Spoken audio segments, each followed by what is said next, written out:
I need finally to introduce a colleague of ours, a great supporter and champion of green business, not just here in West Michigan, but across the state, Renee Hesselink. Renee is representing one of our sponsor companies, Nichols, and we're pleased to have her join us to introduce our keynote speaker. Thank you. Thank you.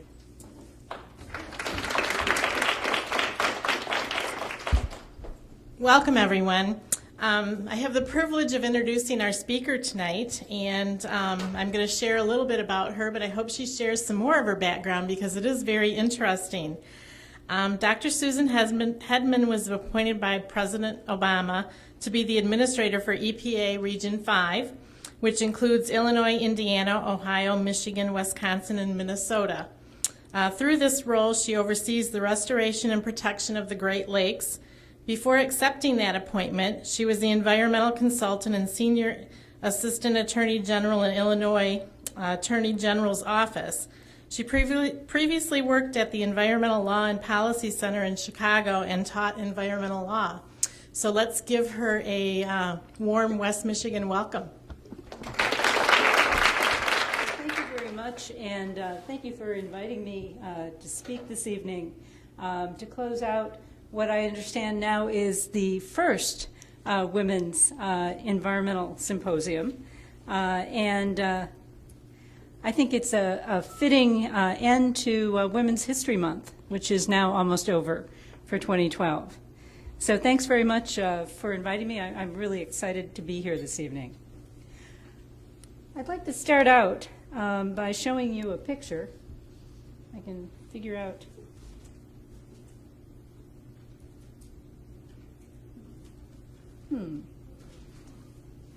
Let's see.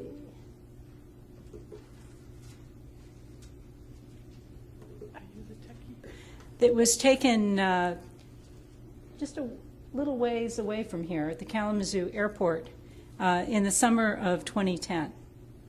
And I think you may recognize some of the women in this photo. Senator Stabenow, former Governor Granholm, and U.S. EPA Administrator Jackson, and me. In this picture, I'm showing the administrator and the governor and the senator an aerial photograph of the Kalamazoo River. And all of those little yellow tags in the photo are locations where emergency response actions were underway to contain oil from the Enbridge pipeline spill, which had occurred just a couple of days before this picture was taken. Do you remember the Enbridge spill? I'm seeing a lot of nods. Since that was an inland oil spill, EPA was in charge of leading the spill response, which combined the efforts of federal and state and local agencies to stop the pipeline from leaking and to contain the spill, which was particularly difficult because it was raining hard and the river was running fast and was above flood stage. In this picture, which is a picture of the Soresco Dam, you can see what it looked like the day after the spill. Oil completely covering the river, water overflowing the banks, and even overflowing the dam. Thanks to the around-the-clock efforts of all of the oil spill response workers, within 2 days, the spill was contained approximately 30 miles downstream from where the pipeline burst and 80 river miles from Lake Michigan. And I was actually delivering that news that we had contained the spill when this picture was taken. It didn't occur to me at the time, really, until staff gave me a picture of this photo and said, "Isn't it amazing that in this picture there are all these women?" And it is amazing. Governor Granholm is one of less than 40 women who have served as the governor. And there have been less than 40 women who have served in the U.S. Senate. Michiganders should be very proud that Senator Stabenow is one of just 17 women currently serving in the U.S. Senate. U.S. EPA Administrator Lisa Jackson, my boss, is the 4th woman to serve as EPA Administrator and the first African American. She's a chemical engineer and spent nearly 16 years working at EPA early in her career. And I have to say, she's terrific. Other distinguished women have also served as U.S. EPA administrators. Here's Christy Todd Whitman, the former New Jersey governor who served under President George W. Bush. And here's Carol Browner, who served as U.S. EPA administrator under President Clinton. She was actually the longest serving U.S. EPA administrator so far in history. With these kind of role models at the helm of EPA, it's a great place for women to work. And it's a great place for women to grow professionally. Many of our civil service senior managers and our scientists are women. Of course, women have served as important role models on environmental matters even before EPA was created. And one in particular, Rachel Carson, was instrumental in raising public awareness about emerging environmental problems, an awareness that fueled activism that was instrumental in the creation of EPA. I'm not going to spend much time talking about Rachel Carson or her life tonight, but if you're interested in learning more about her, I'd encourage you to seek out a play that was recently written and is being performed by the playwright called A Sense of Wonder. The woman who wrote the play and is shown here in her character as Rachel Carson is named Keelani Lee. And I had the opportunity to see the play at the Chicago Public Library, and I thought it was outstanding. The title for the play, A Sense of Wonder, comes from an essay that Rachel Carson wrote shortly before she died in 1964 for Women's Home Companion magazine. And it was called Helping Your Child to Wonder.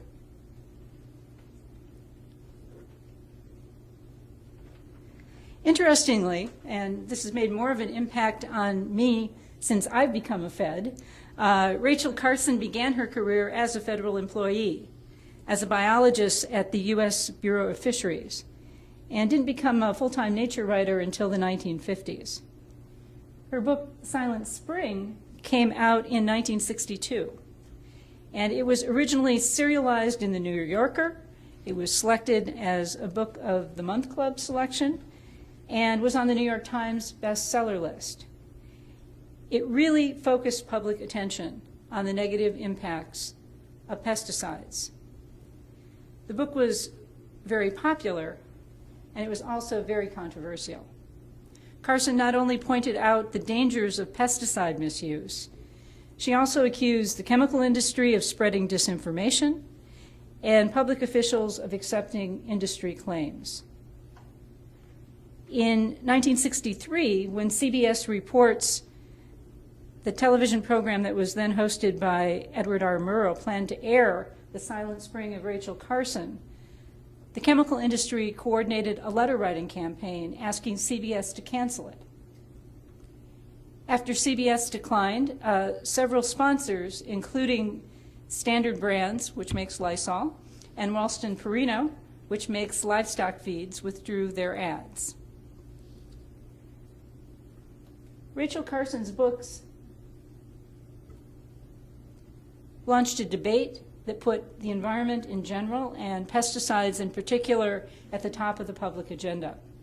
In just 2 years after EPA was created in 1970, the federal government banned the pesticide DDT. And that was just the beginning. Today, the federal government continues to regulate pesticides and to educate people about the appropriate use of pesticides. And both are important. Americans use more than 1 billion pounds of pesticides today, but that's down significantly from more than 4 billion pounds in 1995. 1 billion pounds today, 4 billion pounds in 1995. Of course, that's not just on farm crops. We use pesticides in our homes, places of business, schools, parks, hospitals, and other public places.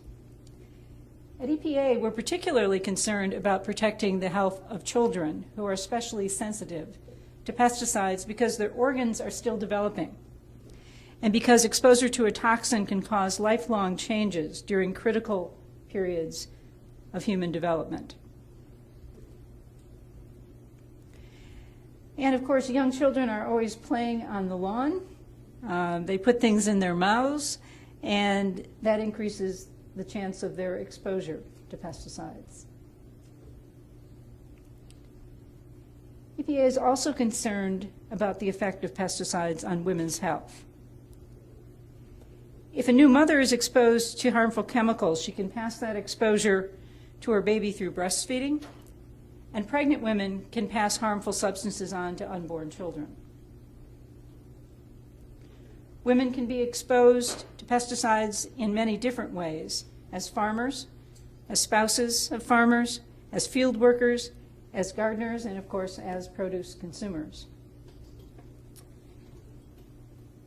Many pesticides affect the reproductive and endocrine systems.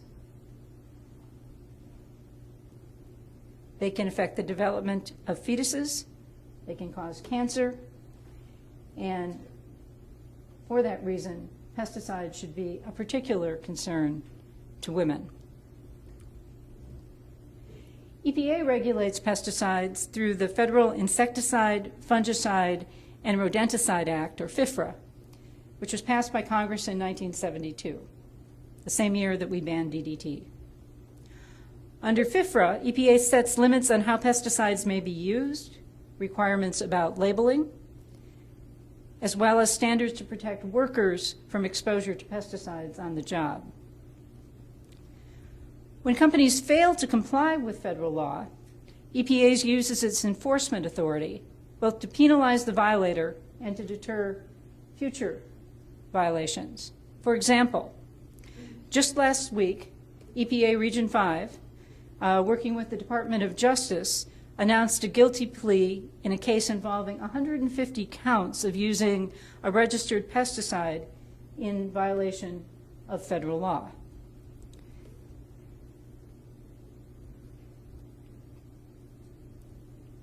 The agricultural chemical that was involved in that case was one in which a company was misusing a chemical that is known to cause acute illness and even death.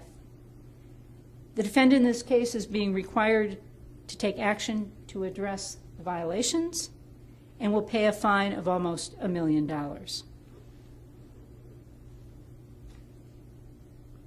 In another EPA Region 5 pesticide case just a few weeks ago, Scott's Miracle-Gro, which is headquartered in Ohio, pled guilty to using a pesticide on bird feed, even after an employee warned against it. The pesticide, which is highly toxic to fish, birds, and other wildlife, wasn't approved for use on bird food.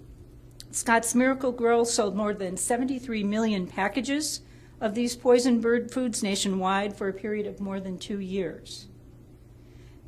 There are many reported stories of birds dying after eating the birdseed. As part of the proposed plea deal, the company will pay a fine of $4 million and give an additional $500,000 to help support wildlife studies and preservation. And I'm using the conditional there because the judge has yet to finalize the penalty, but the plea has been entered.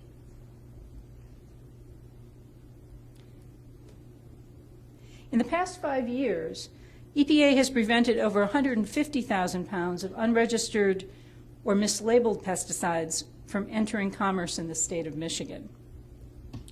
This photo shows EPA enforcement officers inspecting an import shipment containing toxic pesticides to ensure that the product is compliant with federal environmental rules. EPA prevents illegal imports of non-compliant pesticides by bringing enforcement actions against importers, the kinds of things I've just described, providing compliance assistance to manufacturers and importers, and working with other federal agencies to reduce the risks of unsafe products coming into the country. There we go.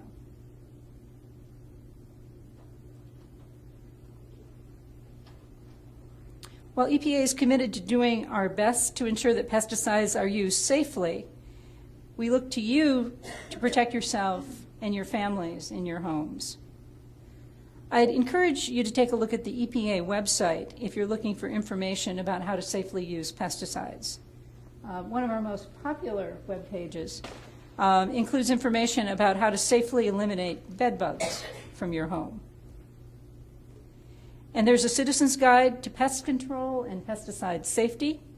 This booklet includes information on protecting children from exposure and handling a pesticide exposure emergency.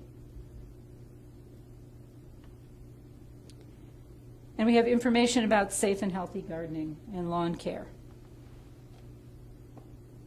So controlling pesticide use is important, but EPA is also concerned about other chemicals. Chemicals are literally everywhere in the products we use and also in the environment and in our body. A child born in the United States today will grow up exposed to more chemicals than a child from any other generation in our history. Our kids are getting a steady infusion of industrial chemicals before we even give them solid food. A study done in 2005 found that 287 different chemicals are in the cord blood. Or a study done of 10 newborn babies found 287 different chemicals in the cord blood of the newborns. These included chemicals from pesticides, fast food packaging, coal and gasoline emissions, and trash incineration. Administrator Jackson is working to improve EPA's regulation of chemicals, and she's outlined 6 basic principles. First, we need to review all chemicals against standards that protect people and the environment. Second, industry must provide information that helps us set those standards properly, and if they don't, EPA should require testing without delay. Third, both industry and EPA must give special attention to exposures and effects on groups with higher vulnerabilities, especially children. Fourth, when chemicals fall short of the standard, EPA must have clear authority to act quickly with firm deadlines to maintain accountability. Fifth, we must encourage innovation in green chemistry and support research, education, recognition, and other strategies that will lead us to safer and more sustainable chemicals and processes. Finally, we need to make sure that EPA's safety assessments are properly resourced, with industry contributing its fair share of the costs of implementing new requirements. We're already making progress to implement some of those goals. Last year, we finalized the Chemical Data Reporting Rule, which will allow us to better identify and manage risks associated with chemicals. Companies will have to tell us what they're making and what they're selling, including home, garden, consumer, and children's products. And much of this information will be made available to the public, especially on the web. And just last month, we announced a methodology for future chemical risk assessment and identified 7 chemicals to focus on this year. We're prioritizing several potentially high-risk chemicals used in home, consumer, and children's products. And in selecting them, we looked at a variety of factors such as who's exposed, how hazardous the exposure is, and whether the chemical bioaccumulates in the body. By prioritizing these chemicals, we plan to study them on an expedited basis and take appropriate regulatory action. In the meantime, there's a lot that you can do to educate and protect yourself and your family. The EPA website contains information about hundreds of products that you use every day, and a good place to start is our Design for the Environment webpage, which contains all kinds of useful information.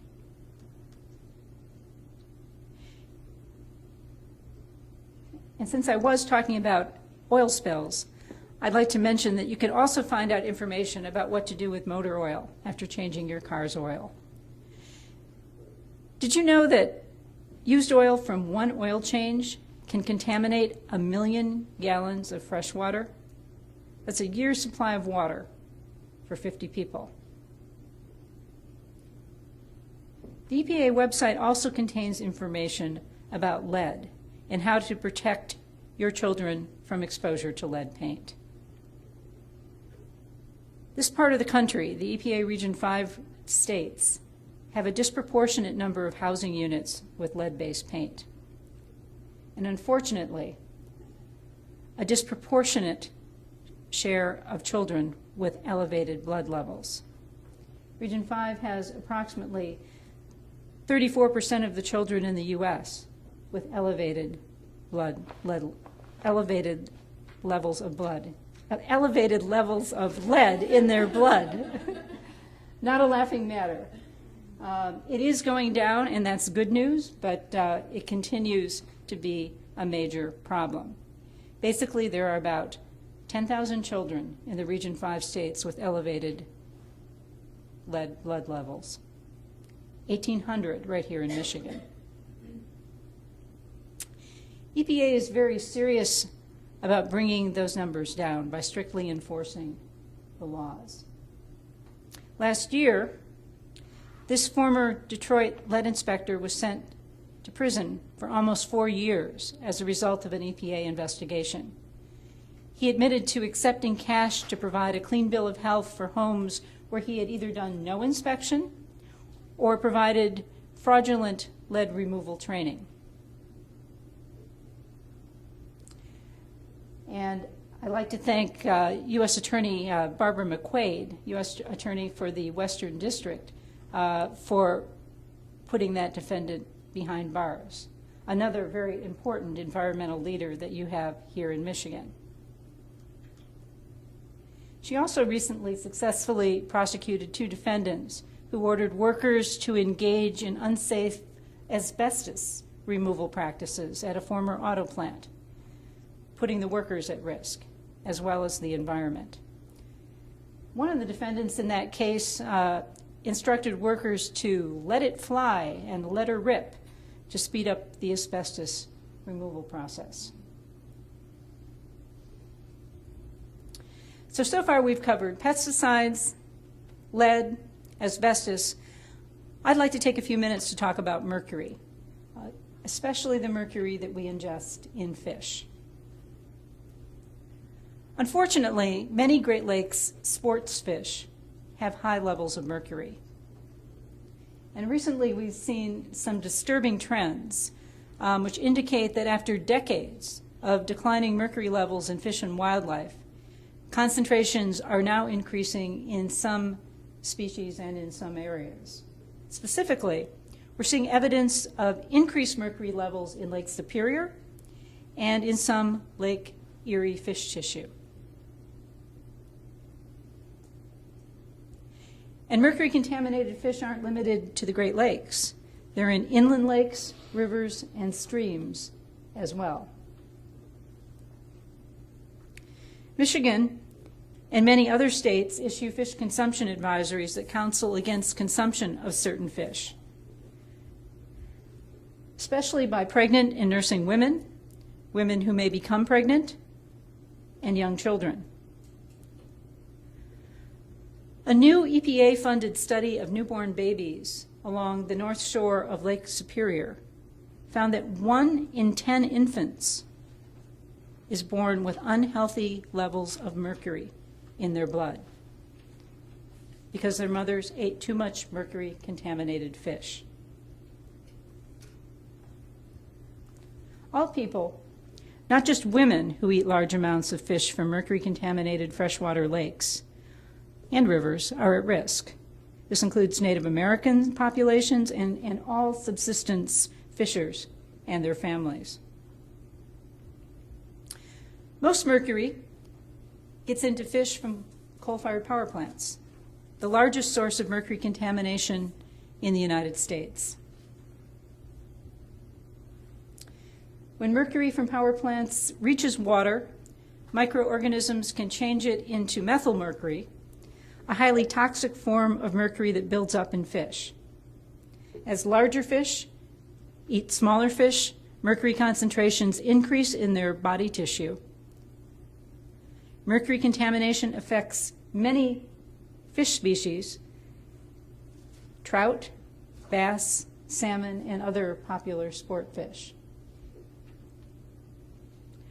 Over the years, a number of states, including Michigan, have adopted regulations to reduce mercury emissions from power plants,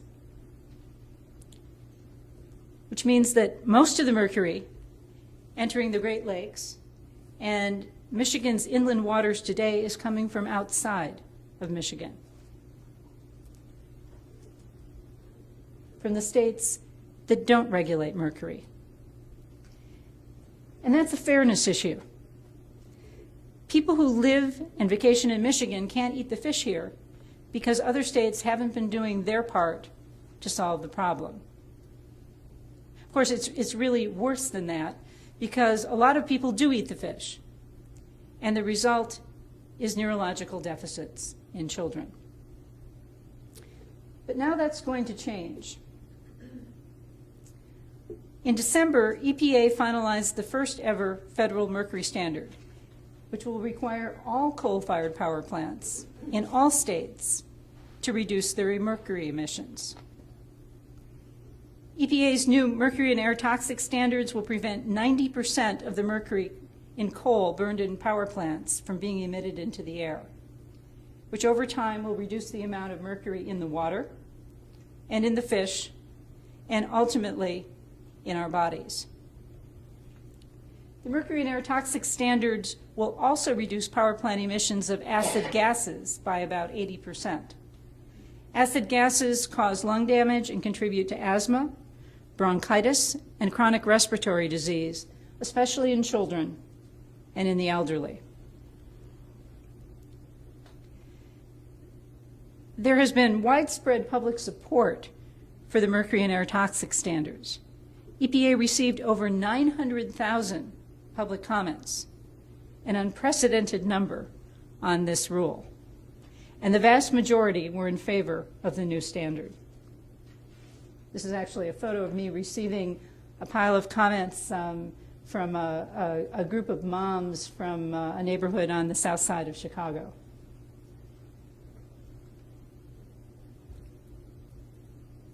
Starting in 2016, when most power plants would be required to start meeting the new standards, the mercury and air toxic standards are expected to prevent 6,000 emergency room visits nationwide and prevent up to 11,000 premature deaths each year. Each year, the mercury and air toxic standards will also prevent about 3,000 cases of bronchitis, 5,000 non-fatal heart attacks, 130,000 aggravated asthma attacks, 420,000 upper and lower respiratory problems, and will prevent 3.2 million restricted activity days, all those days when there are air quality alerts, when people can't go outside and can't go to work. EPA estimates that every dollar spent to bring power plants into compliance with the mercury and air toxic standards will produce $3 to $9 in health benefits for every American. A dollar spent will produce $3 to $9 in benefits. Well, there are pockets of opposition to the mercury and air toxic standard, in some cases very vocal opposition. from those who operate some of the power plants that have not installed mercury controls. Many of those who do own and run electric generating plants have a contrary view.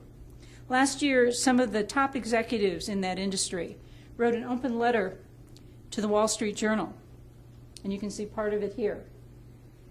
They said power generators have had plenty of time to install controls required by the mercury and air toxic standard. They said for over a decade, companies have recognized that the industry would need to install controls to comply with the Clean Air Act's toxicity requirements, and the technology exists to cost-effectively control such emissions, including mercury and acid gases. Contrary to the claims that EPA's agenda will have negative economic consequences, our company's experience complying with air quality regulations demonstrates that regulations can yield important economic benefits, including job creation, while maintaining reliability.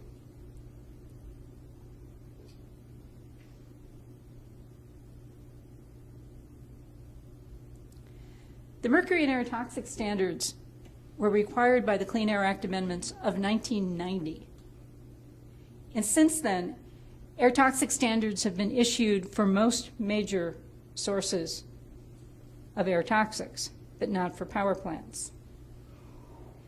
So these standards were long overdue. And in his State of the Union address, President Obama made clear this administration will not back down on protecting our kids from mercury pollution. The Clean Air Act overall is one of the most successful public health programs in American history. There's a return of more than $30 in benefits for every single dollar spent to comply with this law. And many, in fact most power plants, have invested in modern pollution controls to reduce their emissions. But a significant number have failed to do so, even though pollution control equipment is readily available and cost-effective. These tend to be the oldest, dirtiest, and least efficient power plants in the country. Emissions from these plants are continuing to create health risks, especially for people with heart disease, chronic obstructive lung disease, and asthma. 20 million Americans suffer from asthma, and asthma rates in Michigan are among the highest in the country. Several Michigan counties, including many in western Michigan, currently violate EPA's ambient air quality standards. Now, what's important here is that they violate despite their best efforts to comply, because sources in other states impact their air quality.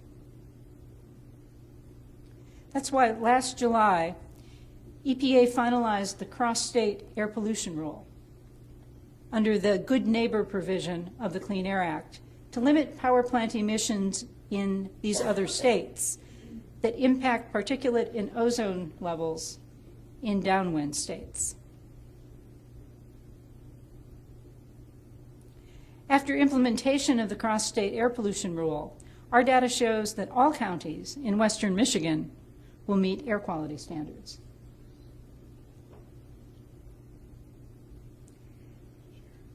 Starting in 2014, each year the cross-state air pollution rule is projected to avoid somewhere between 13,000 and 34,000 premature deaths, as well as 15,000 non-fatal heart attacks nationwide.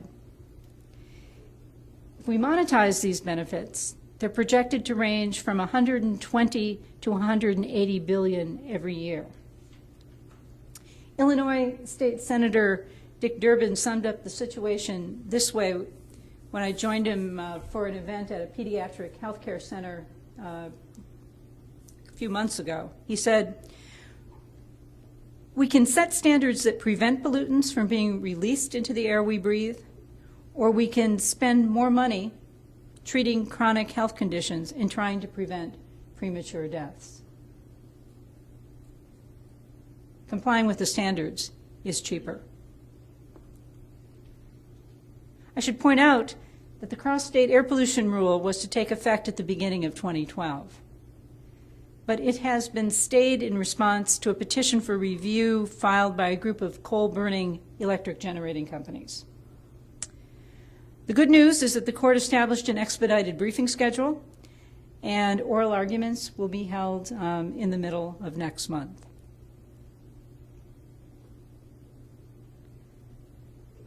Everything we've been talking about today, or I've been talking about this evening, relates to EPA's work here in Western Michigan. And we're very, very proud of the success that we've had here. Over the last several years, we've worked closely with WMEAC, Healthy Homes Coalition of West Michigan, the West Michigan Asthma Network, the Kent County Health Department, and other partners, particularly on the West Michigan Children's Environmental Health Pilot. This project has been successful in many of the areas we've talked about today: indoor air quality, asthma triggers, lead poisoning prevention, integrated pest management, mercury reduction, pollution prevention, and improving chemical management in schools. EPA staff and our Western Michigan partners have trained more than 8,000 caregivers and more than 1,000 education, housing, and health professionals on children's environmental health issues and on ways to create healthier homes and schools. For example, EPA worked with the Michigan Mathematics and Science Centers in Grand Rapids, Kalamazoo, and Battle Creek on a chemical cleanout campaign. We visited laboratory classrooms and storage areas and talked with teachers about improving chemical management through better purchasing, storage, use, and disposal. The result? More than 12,000 pounds of outdated and unnecessary hazardous chemicals were removed from area schools. Since I'm talking about schools, I'd like to take a couple of minutes by talking about science, technology, engineering, and mathematics education, STEM education.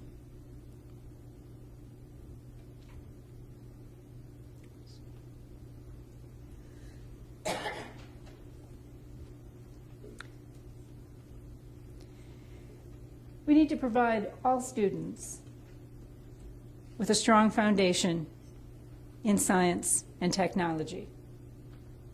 It can even be fun. The Obama administration has made science and engineering education a priority from the beginning, and many federal agencies, including EPA, are involved in this initiative. Last month, Administrator Jackson joined President Obama and over 100 science fair winners at the White House. The president told that crowd about the importance of STEM education and discussed his plan to produce over the next decade 1 million additional college graduates with STEM degrees. He also was bombarded with marshmallows that came out of a cannon, if you've seen the YouTube. Several students from Michigan were among those recognized at the White House for their science projects. A 7th grader from O.W. Holmes Elementary Middle School in Detroit conducted a scientific analysis of tap water in several southeast Michigan communities, and a team from Paul Robeson Malcolm X Academy presented their vision of an energy-efficient city of the future. Administrator Jackson, who I joined here in Madison, Wisconsin for this visit to a children's science program, as a woman and as an engineer, has repeatedly talked about the importance of women scientists, engineers, and leaders who play an important role in the environmental sciences. President Obama, Administrator Jackson, and I believe that the next generation of women in science and engineering will be crucial for our future if we are to build a truly green economy. So let me close today by challenging all of you consider a career in science or technology, or if you already have a career in science and technology, to encourage young women that you know to move in that direction. And maybe to consider a career in environmental protection. We need all the help we can get. So thank you.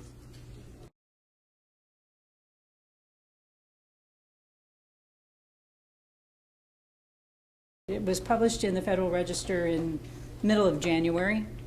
There is the possibility that we'll see something happen like we did with the cross-state air pollution rule. That is to say, there could be a petition for review filed in the courts. There has also been periodically discussion in the Congress of action that would block implementation of the rule. These take the form of everything from completely defunding EPA to using the congressional review mechanism to less drastic approaches. I think that it's the Congress, I believe, I wish I could remember the number of actions that passed the House. Basically, for each day that the House was in session during 2012, they passed some form of a action that would have limited EPA's powers. So we can expect on the House side there may be some congressional activity. None of those have survived the Senate, so I think that it's unlikely that something would happen on the Hill that would block it.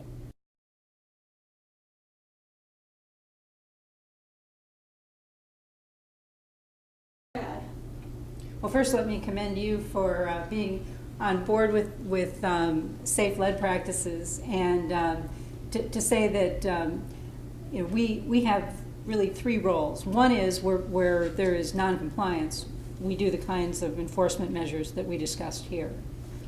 We also try to educate people about the amount of lead still out there and the number of children. The fact that in 2012, I can be standing here telling you that there are thousands of children living in Region 5 that have elevated lead blood levels strikes me as astonishing. This is a problem that should be in our past.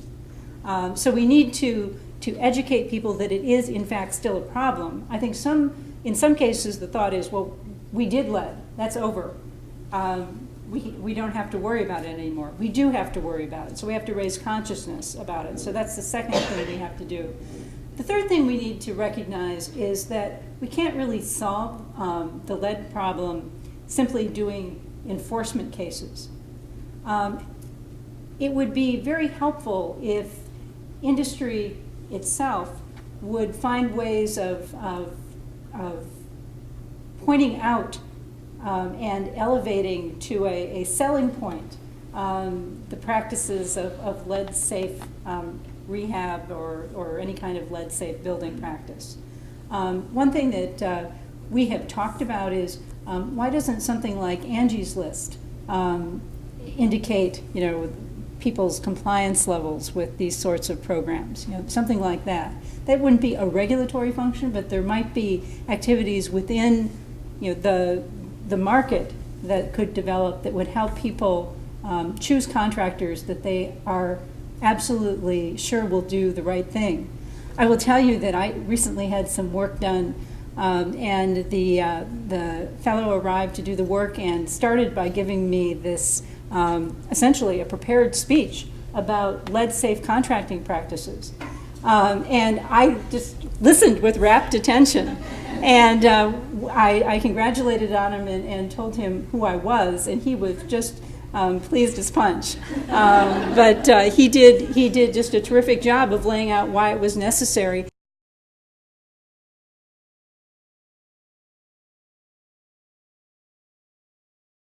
It depends. When fines come in, some of them go directly to the federal treasury kind of general fund, In some cases, depending upon the specific type of agreement we have with the Department of Justice, we get some of it for enforcement activity, future enforcement activity, or other kinds of programs.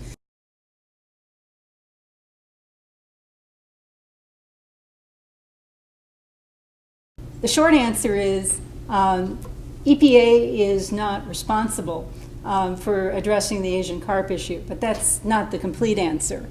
One of President Obama's signature initiative was to create the Great Lakes Restoration Initiative, which in its first year set aside $475 million for restoration of the Great Lakes, and in subsequent years has set aside approximately $300 million for that purpose. Each year, and I should say that this was an effort the biggest effort to fund Great Lakes restoration in decades. But it was more than that. The Great Lakes Restoration Initiative is an attempt to take the 17 federal agencies that deal with the Great Lakes to get them to work together more efficiently. One of the things we have chosen to do is to set aside a large chunk of money each year for Asian carp. And it's not all of the money that the federal government spends on Asian carp, but it is part of the money being spent on the electric barrier in the Chicago area waterway to keep carp out of the waterway, out of the Great Lakes. And perhaps more importantly, to do research to try to figure out ways to interfere with reproductive processes for Asian carp in much the same way we did with sea lamprey.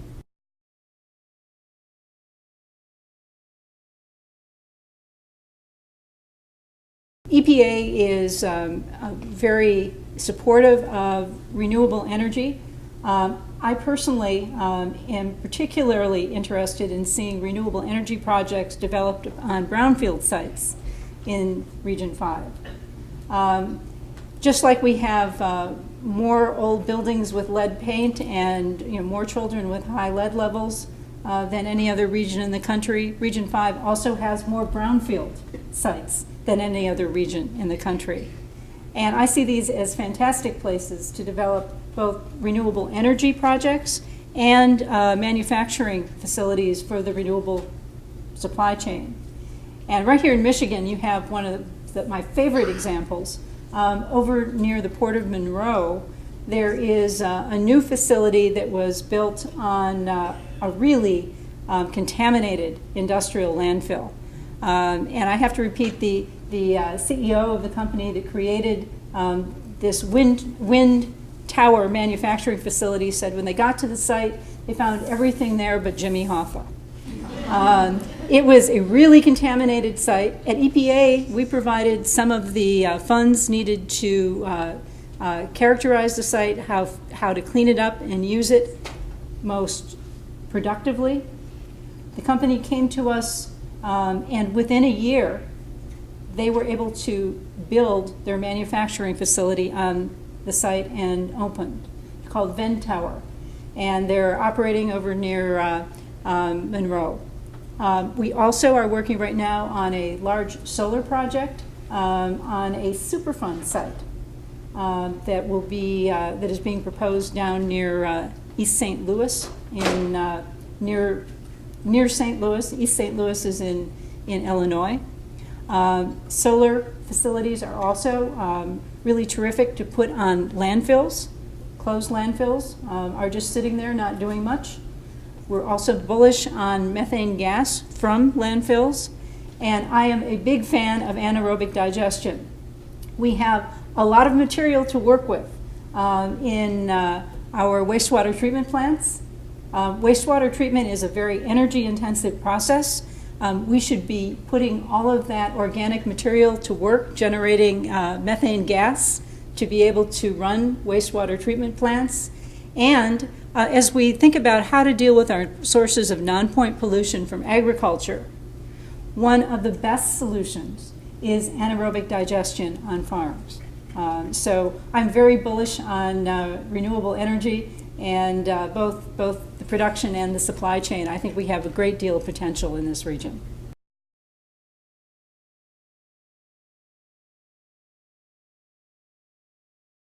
Right now, EPA is engaged in a major study of fracking, and I think that that will be out probably toward the end of the year. In Region 5, we have had very little fracking activity. The only two fracking issues that I've dealt with directly involve the disposal of fracking water from Pennsylvania and New York at an Ohio wastewater treatment plant, which has been a very controversial issue, and the mining of fracking sand, which in particularly Wisconsin and Illinois is a major issue. Fracking sand is being extracted at a very high rate, a lot of particulate in the air in those places, and at this point, those are the two issues that I've dealt with directly. We'll know more, I think, about the kind of overall assessment of fracking at the end of the year. One other fracking issue we've had in Region 5, there was some seismic activity near Youngstown, Ohio, I think on New Year's Day, actually, that was in the national media initially attributed to fracking. It has turned out that based on additional investigation that most likely the cause was not fracking, but a very deep injection well that actually went into the Precambrian shield.